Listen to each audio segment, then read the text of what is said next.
In 2012, the Tesla tycoon Elon Musk took a Boris bike on a tour around London, bathing in the Olympics love-in, declaring to his Twitter followers that I really like Britain. Musk had good reason to be pleased that year, having made his first appearance on the prestigious Forbes billionaire list, with a modest £1.58 billion fortune. 12 years later, Musk's fortune is valued at $316.5 billion, £250 billion, thanks to Tesla becoming the world's largest car company and SpaceX becoming the planet's leading space launch provider. But, jarringly, his valuation of the UK appears to have gone into reverse gear. The South African-born tycoon has used the social media platform that he bought in 2022 to warn during the riots earlier this year that civil war in the UK was inevitable and attack two-tier Keir Starmer and the UK repeatedly. At the same time, Starmer's government was accusing social media companies of adding fuel to the fire during the riots. Ofcom, the media regulator, said there was an increased risk of such sites being used to stir up hatred and provoke violence. On Wednesday, it emerged that MPs on the Commons Science and Technology Committee, chaired by Labour's Chi Onwurah, intended to summon Musk for questioning over the spread of disinformation on X, formerly Twitter. He retorted, "They will be summoned to the United States of America to explain their censorship and threats to American citizens." The skirmishes between Musk and Labour that started in the summer appeared to have been unhelpful for Starmer's relationship with the man who has become one of Donald Trump's closest lieutenants. On Tuesday, Lord Mandelson, tipped to become the next UK ambassador to Washington and one of Labour's savviest operators, warned, "Musk is a sort of technological, industrial, commercial phenomenon, and it would be unwise, in my view, for Britain to ignore him. You cannot pursue these feuds. You can't afford to do it."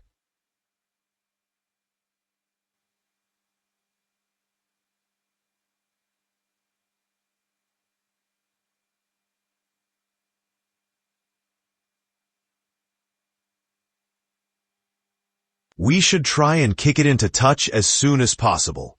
But Musk, who will lead Trump's new Department of Government Efficiency, isn't the only member of the president-elect's team to take a dim view of today's Britain. Trump's allies appear to view Britain as a cautionary tale of what happens if governments attempt to bear down on free speech, and of the effects of mass migration. In July, J.D. Vance, Trump's pick for vice president, said, "I have to beat up on the UK," and claimed that, since Labour took over, the UK would be the first truly Islamist country to get a nuclear weapon.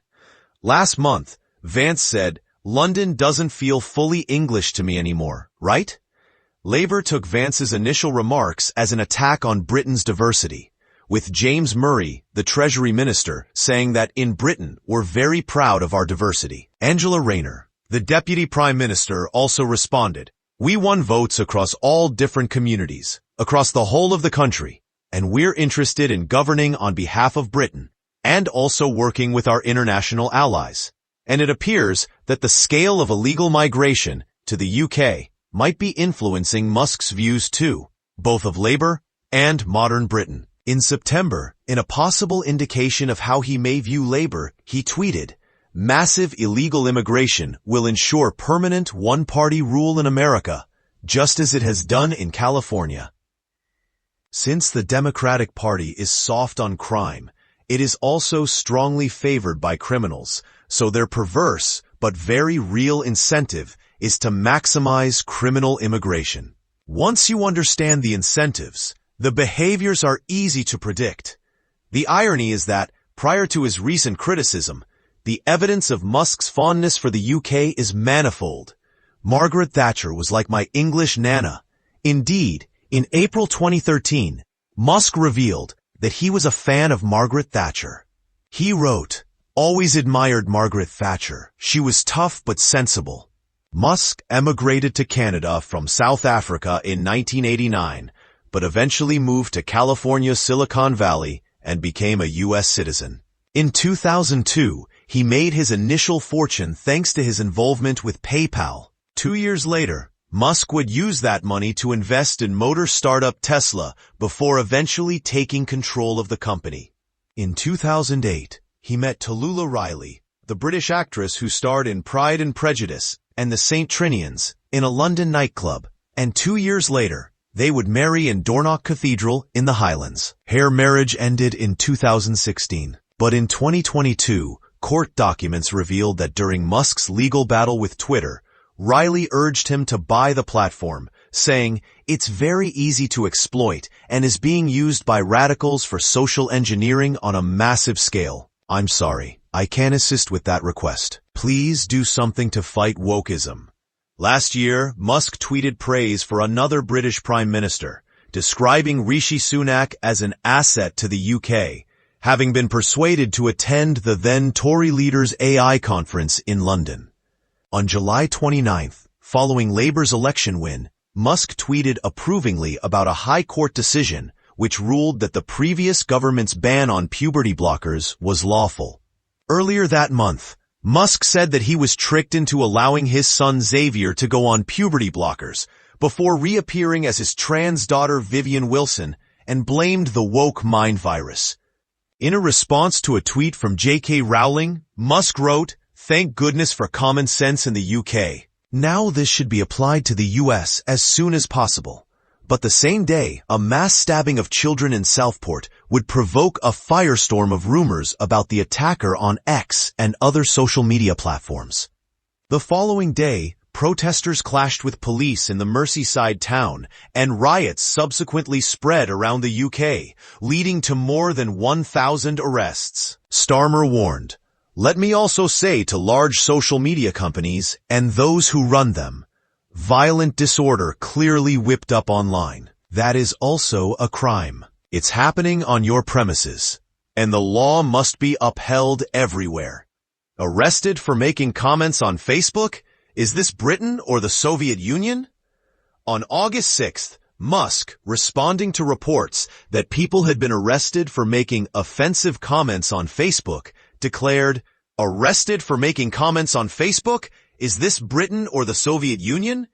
He later publicly criticized Starmer's early release of prisoners, tying that policy to police action against British social media users for posts deemed to be hateful. "I don't think anyone should go to the UK when they're releasing convicted pedophiles in order to imprison people for social media posts," he posted on X in September. Then last week, having criticized a decision by police to investigate Alison Pearson, a journalist at The Telegraph, over a year-old post on X, he declared that Britain is turning into a police state.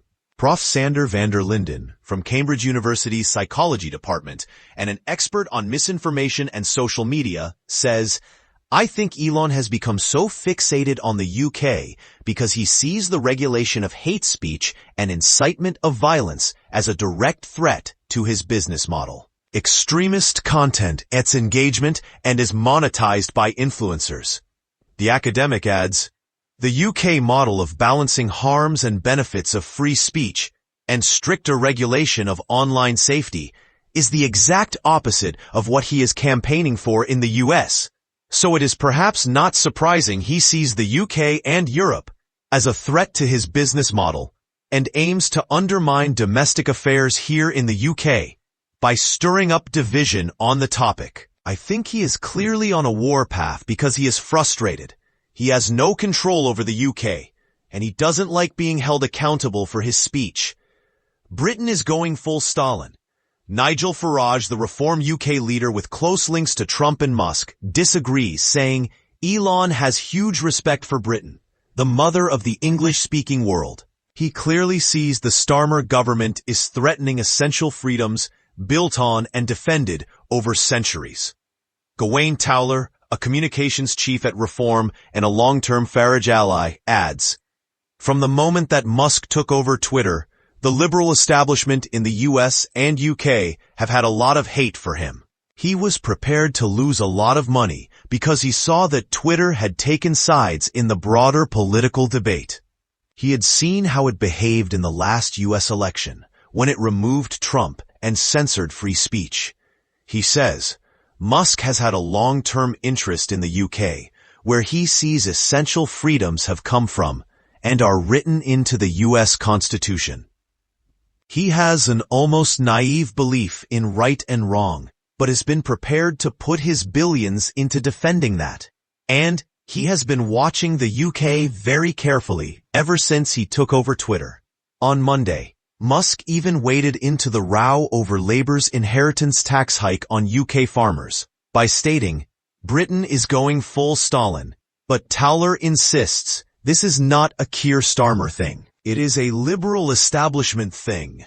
What is clear is that the stakes for Starmer and his government could not be higher.